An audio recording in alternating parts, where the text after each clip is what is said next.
Selamat menunaikan ibadah sholat maghrib bagi Anda yang berada di wilayah DKI Jakarta dan sekitarnya. Kita lanjutkan kembali dialog kita. Kali ini sudah bersama dengan Bang Ferry Juliantono selaku Wakil Ketua Umum Gerindra. Bang Ferry, dengan adanya koalisi yang tadinya disebut sebagai semut merah, kini dengan gabungnya Gerindra menjadi naga merah, apakah ini artinya Gerindra masih akan kekeh dengan Prabowo Subianto sebagai capresnya atau terbuka dengan pilihan-pilihan lain?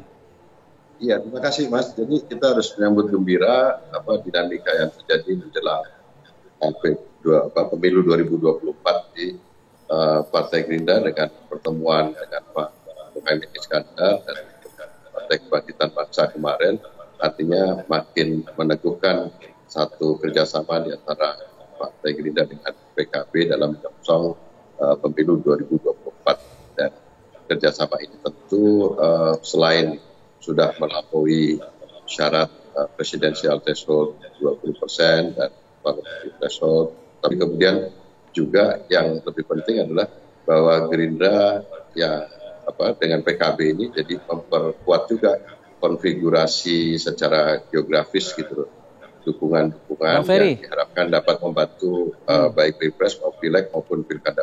Yang sejauh ini mengatakan agar terbuka kepada partai lain baru Caimin nih. Pak Prabowo belum mengatakan itu. Apakah kemudian Pak Prabowo juga menginginkan ada partai lain bergabung bersama koalisi ini? Kalau koalisi kan tentu kita berharap bisa menambah kekuatan akan menjadi lebih baik sepanjang partai yang kemudian ikut di dalam kerjasama politik menghadapi pemilu 2024 ini memang satu memiliki persamaan ideologi, kemudian memiliki persamaan kepentingan yang lebih luas untuk kepentingan masyarakat. Jadi harapannya memang setelah dengan PKB ini tentu Gerindra juga berpandangan bahwa tetap membuka diri untuk bisa mengajak satu dua partai itu untuk bisa memperkuat kerjasama di antara siapa saja Bang Ferry partainya mungkin bisa Anda sebut? Ya kan sekarang masih ada PKS, ada Partai Demokrat,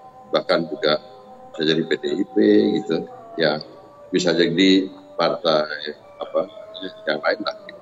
Nah kan ada, kalau partai ini kan ada yang pendekatannya mengumumkan calon presidennya, tapi kalau kami berpendapat bahwa karena Pak Prabowo sampai dengan hari ini masih menjadi calon presiden yang akan didukung oleh Partai Gerindra, tentu yang menjadi masalah buat Partai Gerindra ini adalah sekarang bagaimana bisa memperbanyak dukungan koalisi dari partai-partai lain.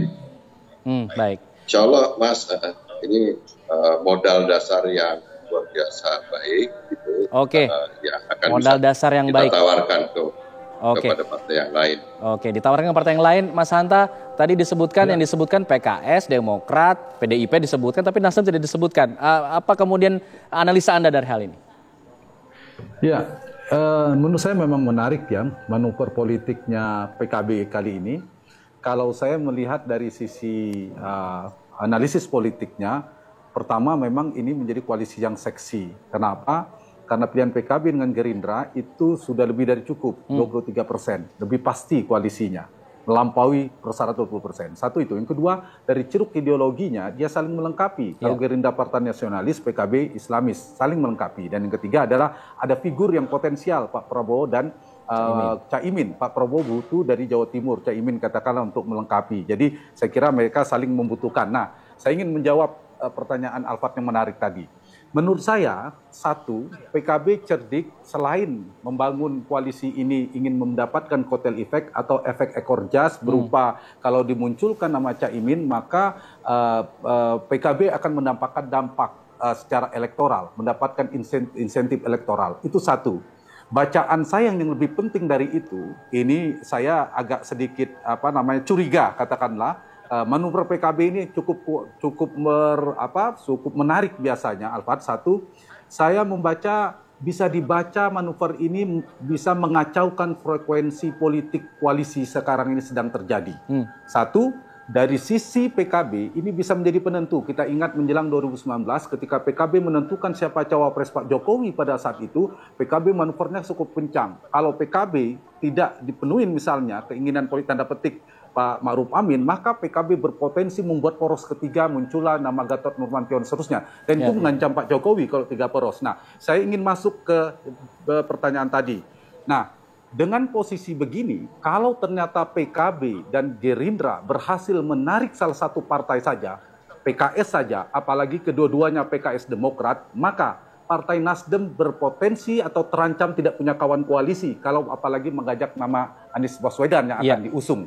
Maka tidak hanya Nasdem yang terancam tidak punya poros koalisi, tetapi juga bisa menahan gerak laju Anies Baswedan. Kalau KIB kita asumsikan yang muncul adalah nama Ganjar Pranowo, kemudian PDIP maju sendiri, mereka ini poros ketiga kalau PDIP misalnya sendiri. Nah, poros ketiga ini menutup peluang Nasdem dan Anies Baswedan. Itu saya kira cara kerja atau cara manuver politik PKB yang sangat cerdik, yang bisa mengganggu, mengacaukan frekuensi politik meskipun Anies bisa juga bergabung akhirnya ke PDI Perjuangan. Tapi bangunan koalisi yang mainstream itu bisa kacau jadinya frekuensinya. Menurut saya gitu. PKB punya peran penting untuk mengacaukan peta koalisi saat ini. Apakah memang itu strategi yang dicanangkan atau memang sudah direncanakan? Nanti kita akan bahas bersama dengan pihak dari PKB setelah tetaplah bersama kami di Kabar Petang.